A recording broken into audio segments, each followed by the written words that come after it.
Good morning, student. You all are here to learn the matrices, the question based on the matrices.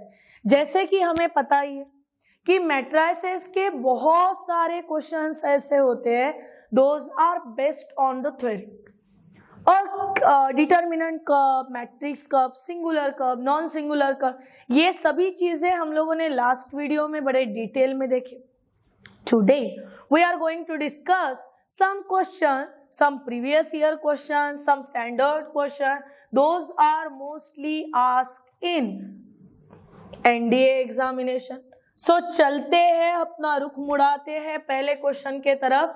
और हमारा पहला question है, देखो मुझे 2 मिनट लग रहे, 5 मिनट लग रहे, तो I will explain all this thing और उसके बाद आंसर आ रहा. बट जब दिमाग में अकेले अकेले बैठ के वो करा रहे बेटा, वो समय पे उतना समय नहीं लगने को ना जितना मेरे प्रवचन के बाद आंसर को लगता है. ठीक है, नाउ सी, सबसे पहला matrix A having the order m cross n, matrix be having the order don't have an idea.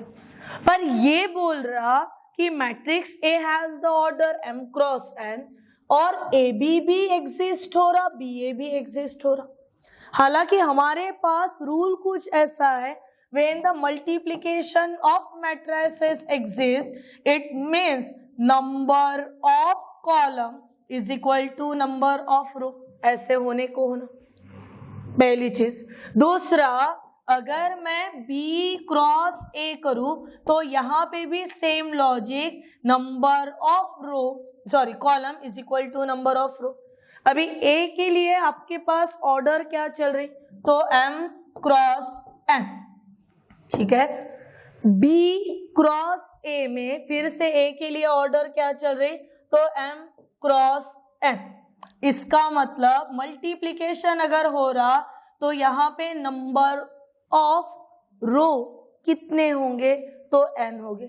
फिर B क्रॉस A भी एग्जिस्ट हो रहा, A की ऑर्डर अगर m क्रॉस n है तो B की order no doubt n cross m है.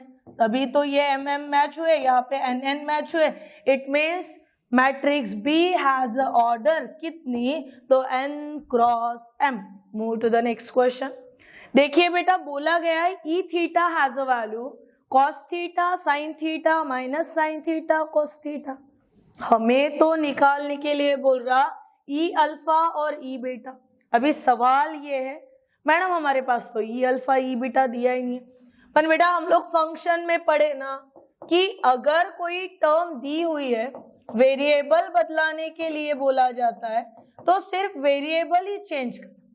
ई ऑफ थीटा अगर cos theta sine theta minus sine theta cos theta है, तो ई अल्फा कितना हुआ, कॉस अल्फा. जस्ट वेट, बड़ा डिटेल में समझा देती हूँ, फिर मल्टीप्लीकेशन भी कवर हो जाए. क्या होगा ये, कॉस अल्फा, उसके बाद sine alpha minus sine alpha and then cos alpha, बन गई एक टर्म. फिर बीटा के लिए अल्फा के जगह पे बीटा डाल दो, यानी क्या हो जाएगा, so cos beta then sine beta then minus sine beta and then cos of beta. अभी करते हैं रो इनटू कॉलम का मल्टीप्लिकेशन.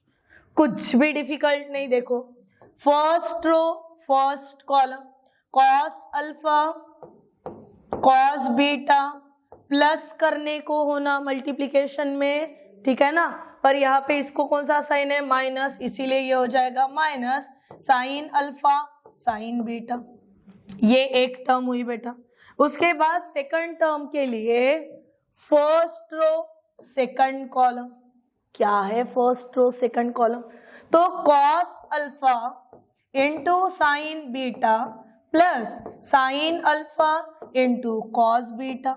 ये फर्स्ट रो में है बेटा, फर्स्ट रो में, ठीक है ना. सेकंड रो की अगर बात करते हैं तो second row first column, it means minus sine alpha into cos beta minus cos alpha into sine beta. और सेकंड टर्म के लिए second row second column, it means minus sin alpha sin beta plus cos alpha into cos beta. And this is all about क्या है, ये हमारा multiplication of matrix. पर जैसे कि हमें पता ही है, क्या पता है हमें, cos alpha cos beta minus sin alpha sin beta, the value for cos alpha plus beta. ये पहली टर्म हुई बेटा। सेकंड के लिए जब मुड़ रहे हैं हम लोग तो sin alpha cos beta cos alpha sin beta, formula for sin alpha plus beta. हो गया सेकंड। देन ये दोनों में से भी माइनस बाहर भेज देते हो तो मिल जाएगा sin अल्फा प्लस बीटा। और यहाँ पे तो क्लियर ही है, cos alpha cos beta minus sin alpha sin beta, it means the value for cos alpha plus beta. Now just check the answer. जब ई थीटा था तो थीटा थीटा लिखे, जब अल्फा था तो अल्फा अल्फा लिखे, और जब अभी अल्फा प्लस बीटा है इसका मतलब ये वैल्यू किसकी हुई, तो e in a bracket alpha plus beta which is lies in our option number C. बढ़ते हैं नेक्स्ट क्वेश्चन के तरफ। क्या दिया हुआ है in the question number third, a matrix A satisfy कर रहा इक्वेशन को और हमें पूछा जा रहा कि ए क्या है, ए मैट्रिक्स है पर ए के अंदर एलिमेंट्स क्या। तो हम लोग क्या करा लेते बेटा, इसे ना कंसीडर करा लेते। तो मान लो 1 3 0 1, फिर यहाँ पे ए और this value is equal to 1 1 0 minus 1। कौन लंबा करते बैठेगा, सो बेटर वे हम लोग छोटे छोटे टर्म्स को निपटाते। मान लीजिए ये आपका मैट्रिक्स बी है, ए निकालना है, और ये सेकंड साइड मैट्रिक्स एक्स है, सिर्फ मान लीजिए, ठीक है ना। फिर मल्टीप्लाई कर लेते, जो थ्योरी चल रही है उसके तरफ ध्यान देना, मल्टीप्लाई कर लेते बी इनवर्स। तो जैसे ही मल्टीप्लाइंग बाय बी इनवर्स बना, हमें टर्म्स मिलेंगी B inverse B, A is equal to B inverse into X. Rule बताता है कि कोई भी मैट्रिक्स जब उसके इनवर्स के साथ आता है तो वो मल्टीप्लिकेशन में आइडेंटिटी देता है। So this become I into A is equal to B inverse X, therefore A is equal to B inverse into X. पटापट पटापट ये इतना कर ही लेना, इसमें कोई बड़ी ये बात नहीं है। सवाल सिर्फ इतना है कि बी इनवर्स कैसे ढूंढे। तो जब 2 क्रॉस 2 का है तो बड़ा आसान तरीका ये बेटा, देखिए ये मेरा मैट्रिक्स था बी, और जैसे कि हमारे पास रूल है B inverse is equal to adjoint of A upon determinant of A, है ऐसा रूल। डिटर्मिनेंट की वैल्यू देखो कितनी आ रही, चेक कर लो, 1 इंटू 1 1 माइनस 0 इंटू 3 0, 1 माइनस 0 1, यानी डिटर्मिनेंट की वैल्यू कितनी हो गई, तो 1 हो गई। उसके बाद हमें निकालना है एडजॉइन, और 2 क्रॉस 2 का एडजॉइन निकालने के लिए लॉजिक ये लगाना, इंटरचेंजिंग द फर्स्ट रो। अभी फर्स्ट रो में क्या है देख लो, फर्स्ट रो में क्या है, sorry interchanging the first diagonal. तो इंटरचेंजिंग करने के बाद मिला 1 1 and change the sign of second diagonal. Second diagonal का क्या चेंज करना, साइन, यानी क्या बना -3 और 0 जैसे का वैसा। और ये मल्टीप्लाई किसके साथ हो रहा, x। हमारे लिए x कौन चल रहा, तो x चल रहा 1 1 0 -1। अभी 2 मैट्रिसेस का मल्टीप्लिकेशन आ गया, तो यूज करेंगे मल्टीप्लिकेशन ऑफ मैट्रिसेस। फिर से वही first row first column, first row second column, ये बना बेटा first row first column, 1 into 1 1 -3 into 0 0। फिर फर्स्ट रो सेकंड कॉलम यानी बना 1 + 3, then second row, second column, 0 plus 0, and last second row, second column, it means 0 minus 1. Our required answer 1, 4, 0 minus 1. क्या हुआ required answer? 1, 4, 0 minus 1, which is in our option number C. देखिए question number 4 में बेटा हो क्या रहा, I 1 0 0 1 identity matrix है, उसके बाद 0 1 माइनस 1 0, तो कैसे करना कि इनमें का ऑप्शन कौन सा यूज होगा ये देखने के लिए, तो हमें फर्स्ट डायगोनल में कौन होना, तो cos थीटा फर्स्ट डायगोनल हमें कौन दे सकता है, तो I दे सकता, यानी I into cos theta, plus second diagonal में हमें होना है साइन, तो सेकंड डायगोनल मल्टीप्लाई कर लो साइन थीटा से, यानी देखिए बनेगा कैसे 1 0 0 1 into cos theta plus 0 1 minus 1 0 into what, तो साइन थीटा। पटापट वही के वही पे निपटा लो अभी टर्म्स को, क्या बन जाएगा ये कॉस थीटा 0 0 कॉस थीटा, फिर second side 0 sine theta minus sine theta 0, now cos theta यहाँ पे प्लस है बेटा, so cos theta then sine theta minus sine theta cos theta, मिल गया हमें जो रिक्वायर्ड था। इसका ये मतलब हुआ कि मैट्रिक्स बी कब मिलने वाला, when we are doing I cos theta plus j sin theta lies in our option number first. Move to the next question number 5। अभी आपको इसके पहले भी कॉम्प्लेक्स नंबर मैम ने सिखाया था और आप 11th में कॉम्प्लेक्स नंबर पढ़ चुके हो। सो कॉम्प्लेक्स नंबर में कुछ कंजुगेट रहता, ये रहता, वो रहता, but as we all know that the value of I is equal to root of -1, यानी value of I square is equal to simply -1। क्यों लिया मैंने ये, क्योंकि जब हम लोग क्वेश्चन 5th को पढ़ेंगे हमें ध्यान में आएगा A is equal to 4I minus 6 10I 14I 6 plus 4I where K is equal to 1/2I। ठीक है, अभी ये 2I ये कॉमा है बेटा, इसके लिए यहाँ पे ये नहीं होना। Now see the value of K is equal to 1/2I, पर 1/2I के साथ कैसे कैसे आगे जाएंगे, तो बेस्ट वे हमारे कन्वीनियंस के लिए रैशनलाइज करा लेते, 2I यहाँ पे भी 2I, 1 into twice I twice I, फिर twice I into twice I, so 4I square, but the value of I square -1, it means twice I into -4, value of K is equal to -I/2। समझे, the value of I is equal to -I/2। बढ़ते हैं next के तरफ, हमें निकालने के लिए बोला गया K into A, value of K -I/2, उसके बाद the value of A 4I minus 6 second 10I, then upon 14I, then 6 plus 4I।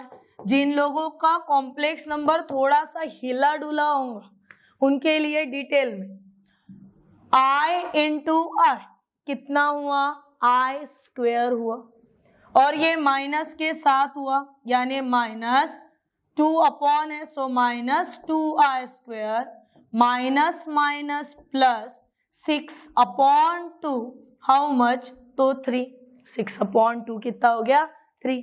आगे बढ़ो, I into I square, so and 10/2 it means -5I square, then और बढ़िए बेटा 14/2 7 and this is -I square, this is upon 2 है, इसका मतलब -3I and -2I square. हो गए ऐसे थोड़े से चित्र विचित्र वैल्यूज। नाउ वैल्यूज के अकॉर्डिंगली अभी हम लोग आंसर ढूंढ लेते। सबसे पहले हमारे पास आई स्क्वायर की वैल्यू कितनी है, तो -1 है। इसका मतलब ये इसको आई बाकी रहे, इसका मतलब हमारी पहली वैल्यू हुई 2 + थ्राइस आई, ये फर्स्ट वैल्यू। यहाँ पे भी आई स्क्वायर की वैल्यू -1, -1 इंटू -5, 5। देन और आगे गए, इसकी value I square -1, -7 -1 +7 and this term become, क्या बन जाएगी ये term, so minus minus plus twice I minus this term become 2 minus 3i. Check the option. कहाँ पे है, 2 + 3i 5 7 2 - 3i which is in our option number A. फिर आगे के क्वेश्चन की तरफ जाते हैं। देखिए कल की सिनॉप्सिस जितने लोगों ने बड़े ध्यान से पढ़े हैं, वो एक्सप्लेनेशन जितने लोगों ने ध्यान से सुने हैं, उनको ये क्वेश्चन आसान जाए, अदरवाइज किंतु परंतु में चले जाओगे। ए कैसा है, तो ए ऑर्थोगोनल है। और ऑर्थोगोनल मैट्रिक्स कब होता है, तो जब आपको, चलो A is an orthogonal matrix, और मैट्रिक्स अगर ऑर्थोगोनल है तो हमें कंडीशन कुछ ऐसे मिलती है, A into A transpose is equal to I. Condition क्या मिली बेटा, A into A transpose is equal to I. But क्या बट, पण रूल तो कहता है कि A into A inverse is equal to I, ये रूल कहता है। अभी देखिए कंपैरेटिवली अगर गए तो A I I, it means A transpose is equal to A inverse, vice versa A inverse is equal to A transpose. किसके वजह से हुआ, बिकॉज द मैट्रिक्स इज कैसे था, ऑर्थोगोनल। बढ़ते हैं नेक्स्ट के तरफ बेटा, and in our question number 7 फिर से वही पढ़िए क्या दिया हुआ है, A is a square matrix, then the value of, किसकी वैल्यू निकालनी है, adjoint of A transpose minus adjoint of A and then whole to the power transpose। ये भी कल के सिनॉप्सिस में पढ़ाया था, बहुत बार ऐसे भी क्वेश्चन आते, देखो ये एनडीए में आ चुका है।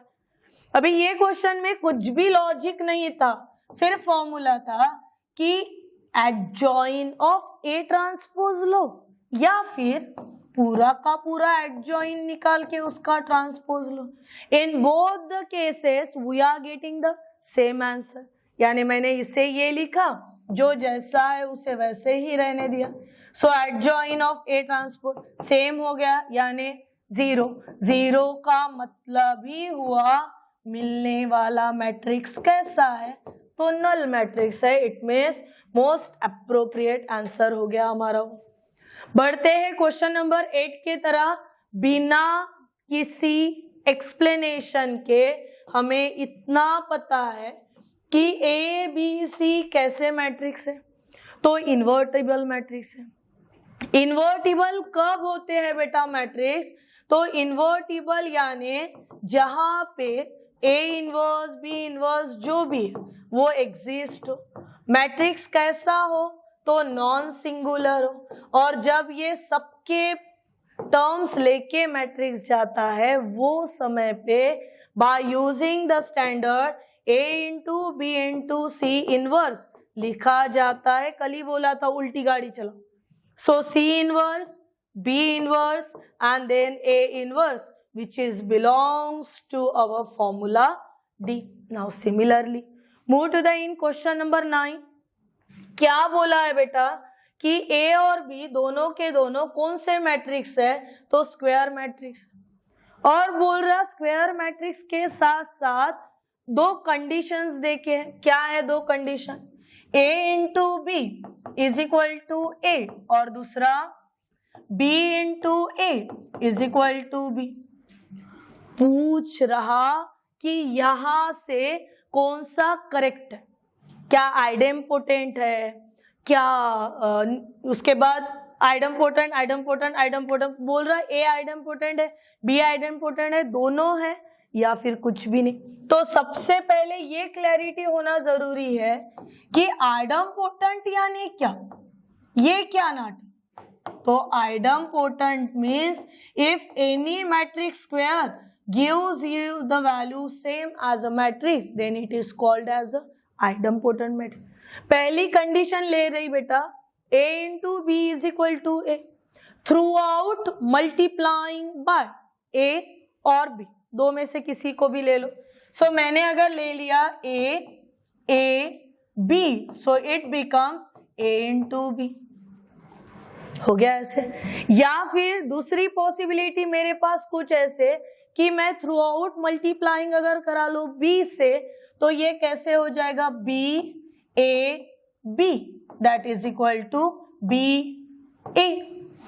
बनी टर्म, देखो क्या हो रहा, ये b a का मतलब हो रहा b इंटू b, ये b का मतलब b हो रहा b इंटू b कितना, तो b स्क्वायर, और अगर b square is equal to b है इसका मतलब b कैसे हुआ, तो आइडम्पोटेंट हुआ।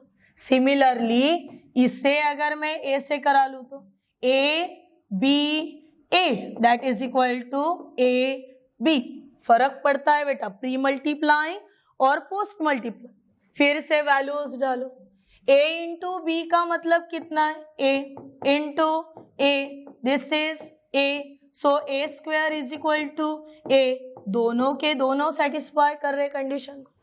And if both of the matrices are satisfying this condition it means a and b both are कैसे हुए, तो आइडम्पोटेंट हुए।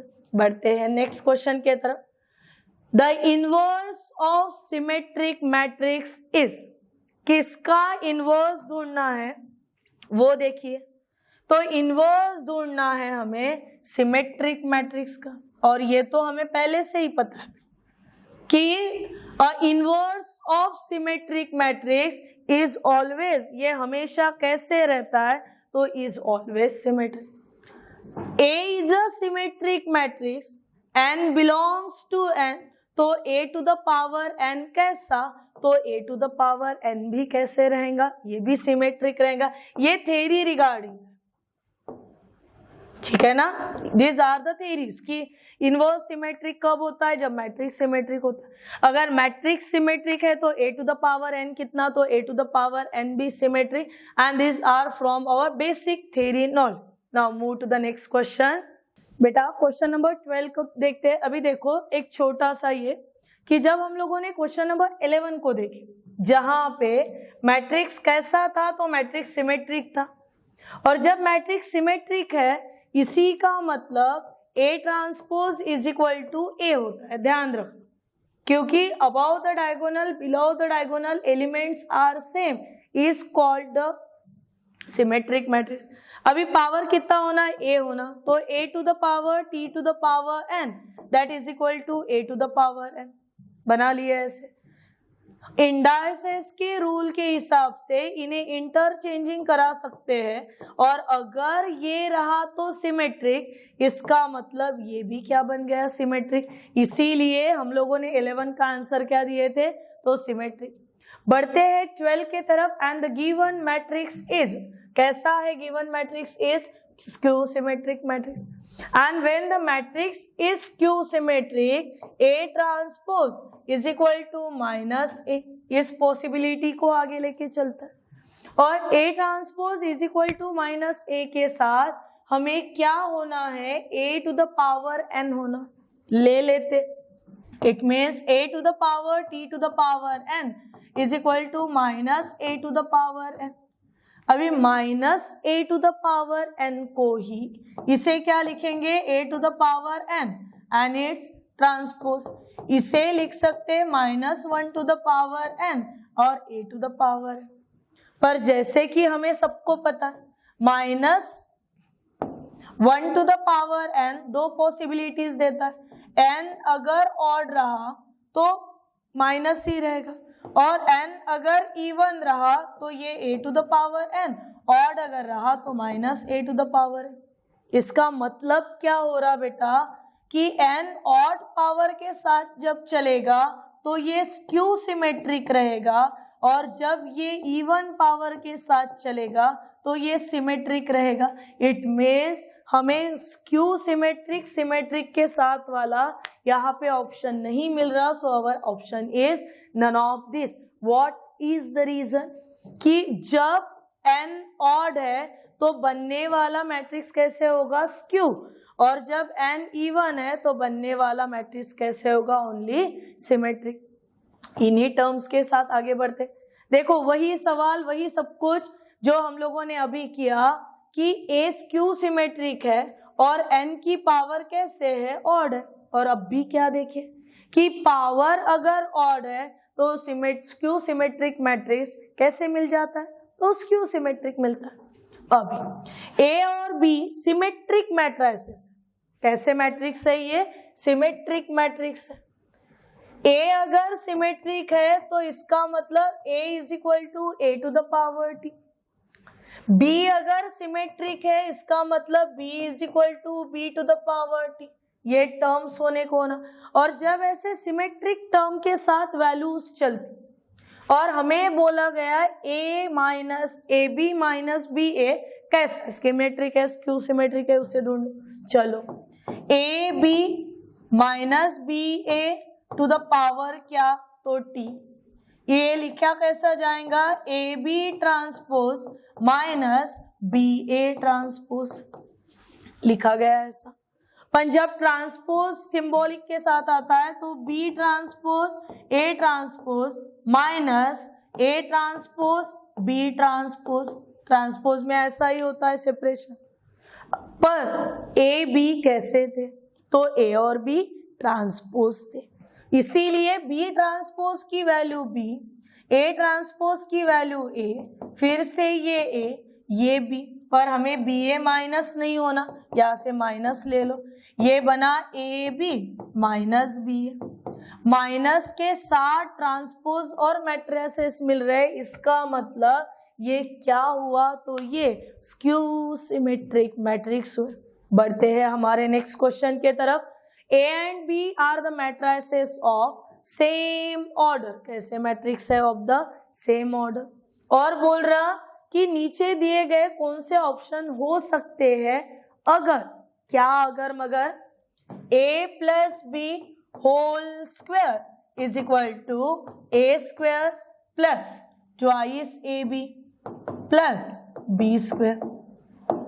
ये तो हमारा ऑलजेब्रिक रिजल्ट है बेटा, और ये रिजल्ट अगर बन रहा, इसका मतलब क्या पॉसिबिलिटीज को लेके बन रहा होगा? मैट्रिसेस के लिए a plus B whole square का फॉर्मूला क्या? तो A square plus A B plus B A plus B square. क्यों ऐसा लिखा जाता है? Because matrix multiplication does not obey a commutative law. फिर जो है वो क्या बचा? A square plus twice A B plus B square. क्या क्या काट छाट हो रही वो देखो, both side A square B square get cancel. क्या क्या बचा हमारे पास? तो A B plus B A is equal to twice A B. फिर ये ए बी को पलटा दो उधर, यानी B A is equal to twice A B minus A B. So condition is BA is equal to AB or AB is equal to BA, which is in our option number C.